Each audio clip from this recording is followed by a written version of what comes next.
என்னடி விட்டா பேசிட்டே போற? இந்த பார், நீ வேலைக்கு போய் தான் ஆகணும். நான் வேலைக்கு போய் தான் ஆகணும்னு நீங்க எந்த கோர்ட்லயும் கேஸ் போட முடியாது.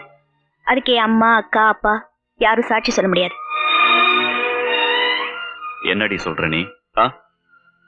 கோர்ட் உங்க கூட குடும்பம் தான் நடத்தணும்னு சொல்லிருக்கே தவிர வேலைக்கு போய் சம்பாதிச்சு போட சொல்லல. ஏய், நீ வேலைக்கு போய் சம்பாதிக்கிறிய 5000, அந்த பணத்துக்காக தாண்டி உன் கழுத்துல நான் கட்டாய தாலி கட்டினேன்.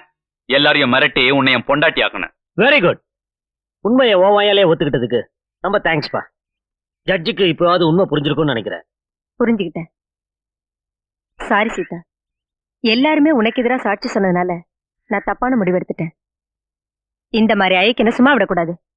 இப்பவே கம்ப்ளைண்ட் எழுதி கொடு. நான் உடனே நடவடிக்கை எடுக்கிறேன்.